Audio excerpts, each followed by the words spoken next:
What is going on, y'all? This is Travis from Chasing Anthems coming at you guys with another reaction video. Today we are going to be checking out, or should I say rechecking out, Triumph.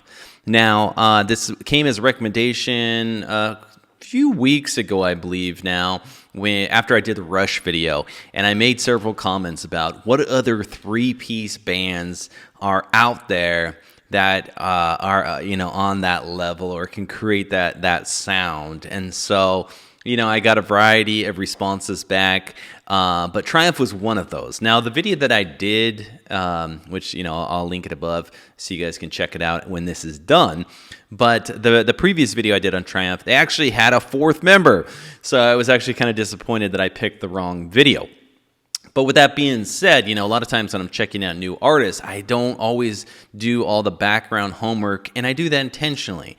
I do that so that I can experience it for the first time, and it can be raw, and it can be real. Some people like it, some people don't like it. But what I do after is, especially if it's bands that I'm really digging, I want to go and I want to find out more about them. So anyways, on my YouTube feed, this 1983 U.S. festival popped up, and in the brief documentary that I watched, they just talked about how this was one of the first or one of the biggest. I think there was like 300,000 people at this metal rock and roll fest, and Triumph was invited there. Now, Triumph, I guess, relative to the other groups that were on the bill, were not considered, the heavy, hard rock favorites.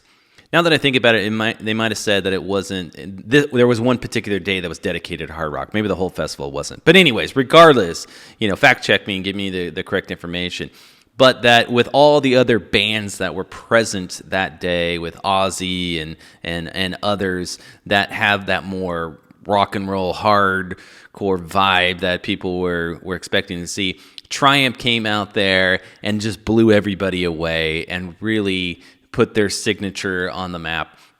So anyways, I thought it was a really cool video, and so I said, you know what, I want to go check out actually a full performance, from the beginning to the end without starting or stopping or anything, and check out what made this concert so special that really put them on the map from a U.S. standpoint. From my understanding, they were already fairly big in Canada and other locations at this point, but in the U.S., at least according to the video that I watched, this is really what kind of solidified that they were a true contender internationally. So with that being said, thank you so much for that long intro. I apologize, a little wordy. If you are new to the channel, thank you guys so much for joining us today. Please consider subscribing, like, comment, share, do all that kind of good stuff, and let me know if this isn't the video. Point me in the right direction. But with that being said, let's get into this one. Lay It on the Line, live at U.S. Festival 1983.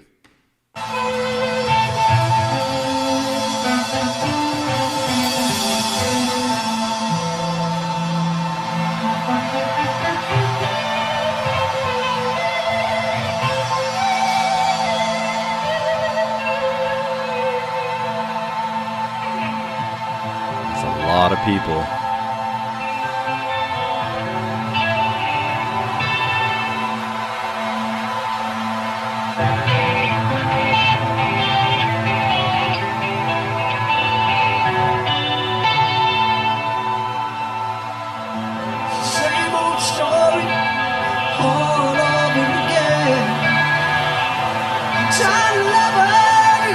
Just another friend. I wanna love you, I wanna make you mine. Won't you lay it on the line? Time to lay it on the foolish game. Down your lies, making you insane. I don't ask for much, truth to do just fine. Won't you lay it on the line? Lay it on the line, yeah.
There you have it.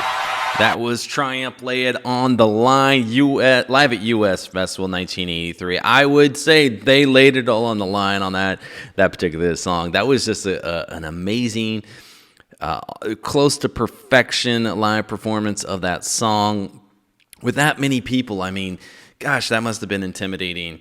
But also thrilling at the same time. I think in the documentary I was watching too, Steve Wozniak came out and introduced them, which back in '83, Apple was huge, and obviously we know Apple's huge now, but that must have been thrilling. And I know Steve was pretty thrilled to be able to get that opportunity as well. But the whole dynamics, I mean, I still stand by my statement. I think Rush is probably the most fullest sounding band, but Triumph is really, it's there. You know what I mean? It's awesome to hear the 3-part harmonies.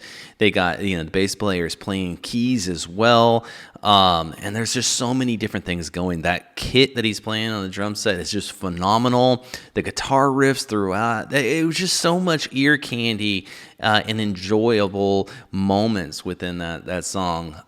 From a live performance, these guys are fun to watch. It must have been amazing to see in person. I'm curious what broke them up, because from my understanding, I don't think they stayed together as a band. I don't know if they ever had a reunion or anything like that, but I would love to check them out and continue to dive down the Triumph rabbit hole. So please let me know in the comments below and keep pushing me in that direction. With that being said, thank you guys so much for tuning in today.